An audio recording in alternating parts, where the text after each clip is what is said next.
Hey gang, welcome to the URA, the Unranked Amateur, and I am he. I am the Unranked Amateur. You won't find my name on any USGA rankings, golf rankings, or college golf rankings, or senior golf rankings, or anything like that. I'm unranked. You ain't gonna find me anywhere. If you go over to the APT, you might find my name on there, but I don't know if I'm ranked or not. I'm down there in Division II somewhere, struggling some days, playing well other days. This year, I'm just kind of hanging out in the middle and enjoying every bit of it. I've been doing a little traveling lately. I've been down to Atlanta and played in the golf tournament down there. Been up to Crossville, Tennessee, and played some casual golf there. Of course, I played casual golf at my home course here in Chattanooga. And one of the hot topics that I see, or I've heard as of late at our club, is dealing with slow play. And I wonder, what is slow play? What's considered slow play? And who determines what slow play is? I think I heard Lee Trevino say one time, and I'm going to try to get this right, that a slow player can play with a fast player, but a fast player can't play with a slow player. And I think that's what it comes down to sometimes in casual play. So, I was curious. So, I went on ChatGPT. That seems like you can get a lot of good information. And they have like casual golf, and then you have competitive golf. That's the way I look at it. You got casual golf, you got competitive golf. Casual golf, you and your buddies just going out there and playing, and probably playing by your own set of rules, and that's good. You don't have to play by the USGA rules. Play whatever rules you want to play. You want to hit two off first tee, hit two off first tee. You hit one out of bounds, you stow one down the fairway and hit another one where it went out and move on. You don't have to play by the USGA rules. You're just out there playing. And then you got the competition. In the USGA, they have it over on Rule 5.6b. They have a whole list of how long it should take an event to be played, or a foursome, a single match, or a match play match, all of that on there. Some of the stuff that I found said that in a 4-ball match, that 4 hours and 54 minutes is what they think that you should be able to play a 4-ball match in. Just a regular foursome in competition should play in 4 hours and 6 minutes. And then you got singles, you got 3 hours and 58 minutes if it's just a singles match. So you have match play and you have medalist match play. I would think that match play, you're going to move along a little bit faster, because if I'm playing in a match play event and we play a couple holes and I hit one down in the bushes somewhere and take a drop and then hit one in the water, and the other guy's done hitting the fairway, knocked it on the green, I'm not going to beat him on that hole. Concede a hole, move on. So that kind of keeps play moving in a match play. You can concede, a 2-footer, a 3-footer, something like that. You concede putts. It just keeps play moving in a match play. Now, medalist play is a little bit different. You can be playing a medalist play event, and that's where you're going to post a score. In one of those events, there's a lot of things that can go wrong that'll slow the game down. I've played in tournaments where I've been on the good and the bad side. You have a bad hole, you pump one out of bounds twice, and then you hit one down the middle, you can't find it. That happened to me down in Atlanta. I hit it right down the middle of the fairway. We never found it. Must have plugged and gone underground, whatever. I had to go all the way back and re-tee. That slows things down. So you got a lot of factors in there that's going to slow the game down sometimes. So when we talk about in competition, we start talking about slow play. I just don't know if there's a really great solution. I mean, you try to keep up. But and I always thought of it this way: if the guys in front of you are having a great day, let's say you got a threesome in front of you, and every one of them are just burning the house down. They're playing super, and then the threesome behind them, they're struggling. They've had a couple 6s and 7s, and have had to stop and look for a ball. Are they playing slow? I don't know. I mean, you guys, light me up in the comments. I don't know if there's a right or wrong answer to any of this. Y'all light me up in the comments on this. Give me your opinion. I want to hear it. It's good or bad. It's all right by me. But is that considered slow play? I mean, the group in front of them is just playing really good. They're just playing good. and they're just moving along. I mean, they played 9 holes, and every one of them are at par or better. And then you got the group behind them; they're struggling. They got maybe one guy at par, and the other 2 guys are 5 or 6 over. They're having a tough day. So, that can slow things down. So, I don't know if they're slow players or they're just having a bad day. But either way, if you're in competition, they're probably going to come out there and tell you you're going to have to catch up. So, I think that really plays a part into what slow play is. Just because you got a fast player, running up your backside on the golf course, and you're playing pretty good at a pretty good pace, that guy back there behind you, you're not playing at the pace that you want him to play, or he wants you to play at, and now he considers you being slow. So now that can get some heated arguments too.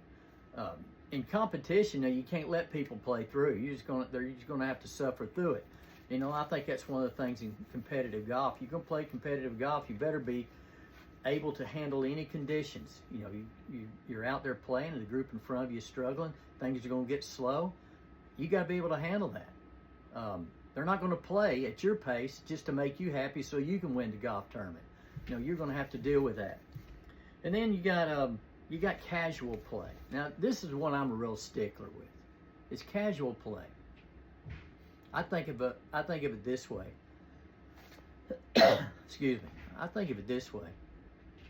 Now, you got some guys that are retired like me. I can play golf anytime I want to.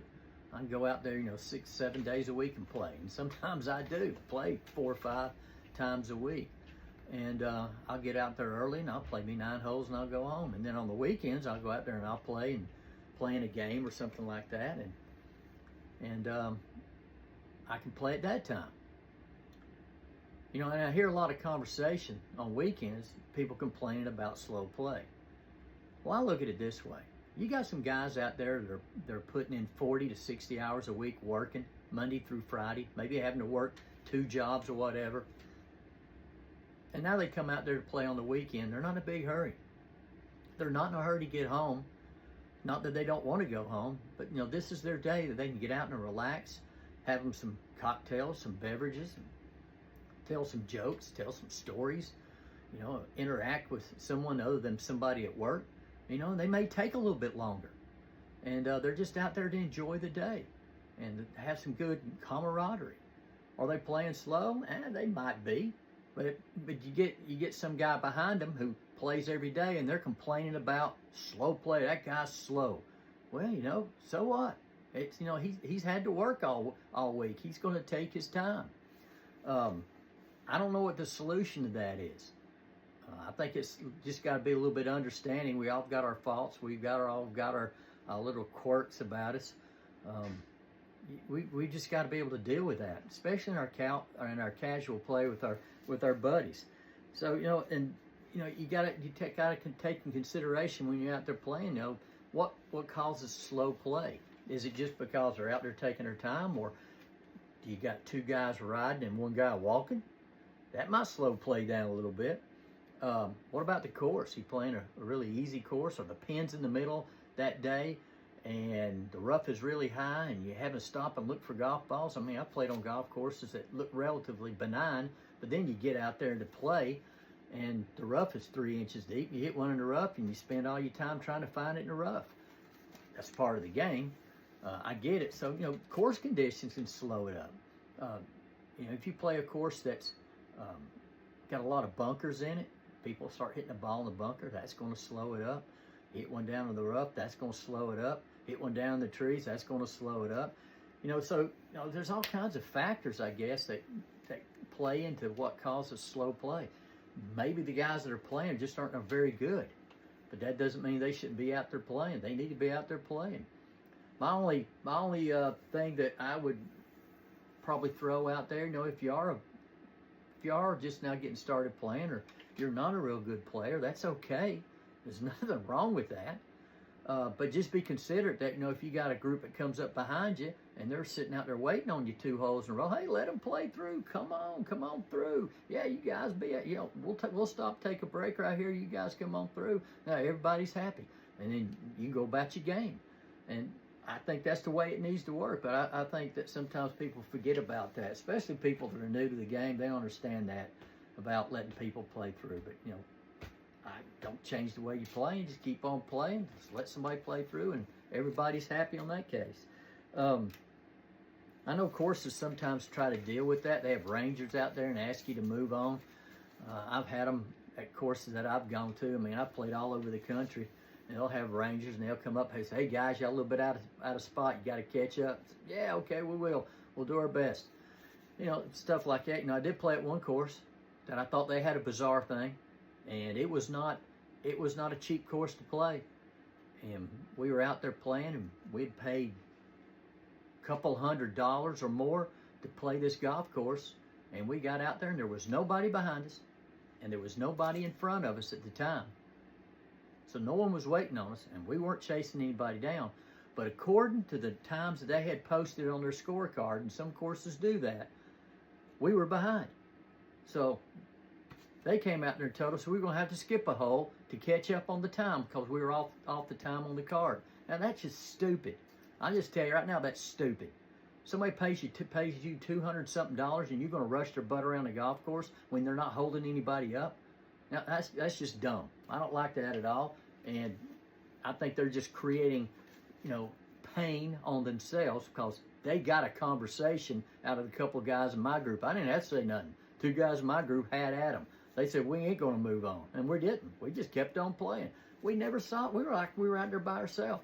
So every once in a while you run into a bizarre rule like that. I just don't like that rule. You guys might have a different opinion on it. Give it to me in the comments. That's fine. I just don't. I don't think that's a good business practice right there. I don't think that we'll be going back to that golf course anytime soon to play.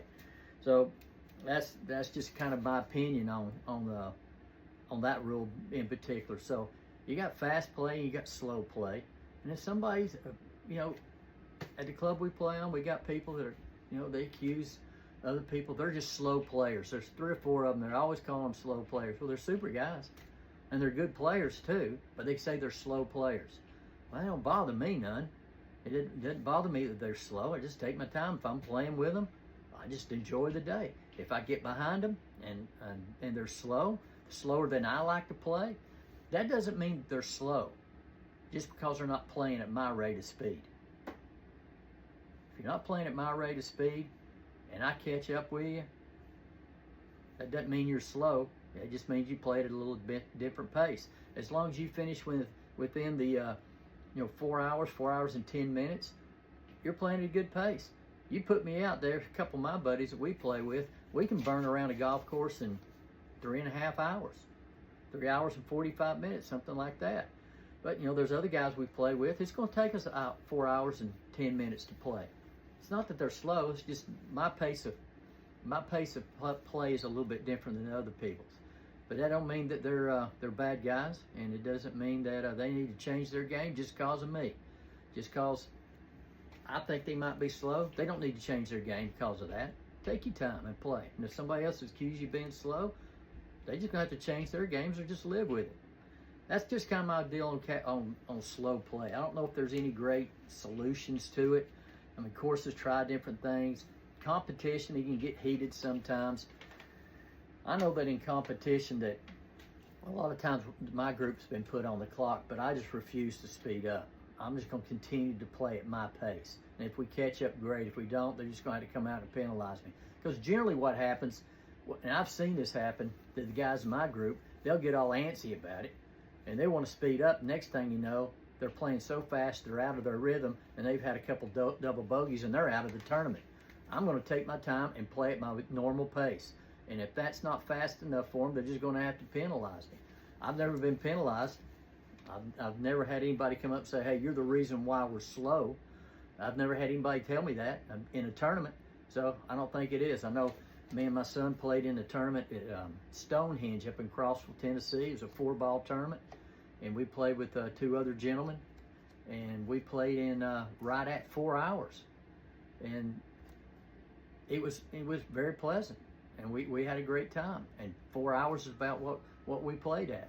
So slow play, it can get heated, and I won't call it a bad reputation because I don't think it's bad, but some people will make it into that. They'll make it into being a bad rep. You got a bad reputation being a slow player. I don't see it that way. They just don't play the pace of play that you think they should play. So, yeah, that's kind of my deal with it. You got fast players, you got slow players, you got casual golf, you got competitive golf. Those are two different things. And when you're playing out there, hey, take your time, enjoy yourself. You're playing in competition, you got to keep it moving. I get it. You got to play within the boundaries. But if it's just a casual game on the weekends you're playing, take your time, enjoy yourself, have a good day. I don't want to be out there 5 or 6 hours, but if you can get done in 4 hours, 15 minutes, you've had a good day, and that's a good round of golf. Guys, light me up in the comments. You might not agree with a lot of things I've said tonight, and that's okay. We can still be friends. Let me know how you guys think about slow play, and also let me know about some things that you have seen done that improves the pace of play, maybe at your golf course or in tournament play. So thanks for tuning into the URA, the Unranked Amateur, and be looking forward to hearing from you. Thanks, guys.